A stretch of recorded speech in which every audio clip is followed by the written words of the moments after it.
So hello, we are here at Atria University just before a very interesting and important meeting of the Indian Foundation for Biotechnology, MSMEs and Startups. And right now we have with us Dr. Jagdish Mittur, who is the President of IBioM. Sir is a veteran of the biotechnology industry. He started his career with a PhD in microbial genetics from Dublin, and after that he has worked in many renowned companies and research institutes like CSIRO in Australia, AstraZeneca and Monsanto. And after that, sir has been involved in the biotechnology industry as a whole, associated with the government, trying to foster the growth of the biotechnology ecosystem in Karnataka and in the country. He has a rich and diverse experience in the biotechnology domain, and is very passionate about a topic called One Health, which some of you may have heard about. So, sir, let's start talking about One Health first. So, why is this becoming so important and challenging for us? Thank you, Saurabh. Thank you for inviting me here for this wonderful campus of Atria University, and thanks for the introduction. I just want to go back a minute or so before I can answer the question One Health. See, my formative years was in a village called Mittur, which is in the district of Kovara, about 2.5 hours from Bangalore. And then I was fortunate enough to come to Bangalore to get my primary, secondary and tertiary education here. Also very fortunate to have traveled. Science has given me opportunity to travel around the world to actually to progress in my career, whether it's PhD or postdoctoral work or other kinds of work. And but it's always the mindset was always to come back to India because of my attraction that I had that I developed during my engage in my village, which is mainly farming and then working with animals, working with the crops and all of that.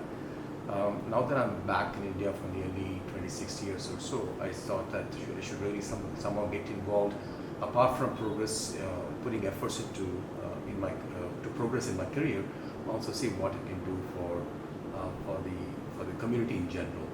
And to me, talking about One Health, community is basically it's got three important factors which drive the community in terms of life, in terms of living beings, we the humans, and the animals, and the environment. So we need to take care of these three important factors for the planet to survive and sustain forever. So this is what we think we should leave to the next generation, the generations afterwards. Unfortunately, all over the world, and especially in India, people are not so aware of the importance of the animals, importance of the environment, because we become very human-centric. And of course, it is changing. There are a lot of people around, like I know about the founders of Atria University, who are actually focusing on that aspect as well, which is why I'm so excited to be here at the Atria University. And we should do what we can.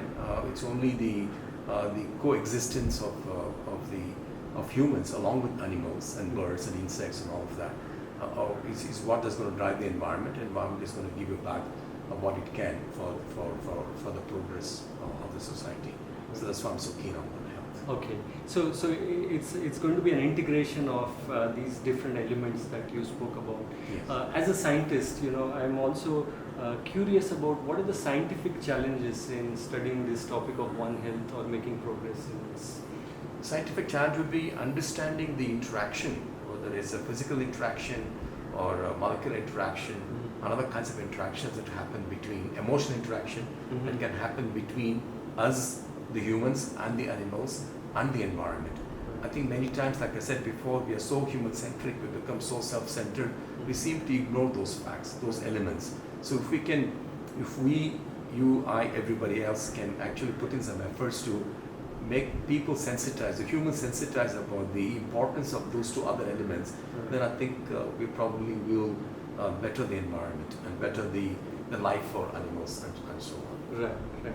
Okay. And just leading off from that, so what are the developments that you see that are happening? Because you're also part of IBioM, which is a group of many industries and startups, and also you have been associated with academic institutes. So what are the kind of progress that is happening in this domain? What are the different things that you see? Well, again, keeping One Health as my center of focus, I think things are beginning to happen, and thanks to COVID-19, which has really awakened in the whole world in terms of the importance of at the scientific level, what we should be doing, how we should be proactive in terms of recognizing the dangers, the potential dangers, of before they become endemic, epidemic, and pandemics and all. So this is where I think, again, thanks to COVID, we have a lot of people have become sensitized, and we as scientists and technologists have to be one step ahead. Right. If that can happen, from the ground level itself, it will be great. So my focus, and along with other people who believe in what I believe in, is to see how it can change from the ground level. So this way, students or young people from primary, middle school, high school, students, we can sensitize them. Yes. Then they will grow remembering this, and having it sensitized, and they will see what they can do. At least they won't further destroy, the beautiful environment that we've got so far. So that's where we are, and the government is also doing much. Government is it's a situation where it's going to come top down, and because of the various levels of difficulties involved in taking the directions of the government all the way to the ground level, I think we also should start working from the other end, which is the ground level up. So my focus is what is that we can do, start with one village, one school, and then spread across other villages, other schools, and go up. So if we can go from bottom up, hopefully the government will come top down, so somewhere we can meet each other, and then hopefully spread the importance of science and technology in further progressing on one hand. So, and one final question, when young people are choosing their careers, again it can be in the context of One Health or life sciences or biotechnology in general, would you have any advice to them today with all the development that is happening? I'm not sure if I can really give an advice, but I can suggest, I can give you tips. I think many young students, I think that's the environment many of the adults have created, unfortunately.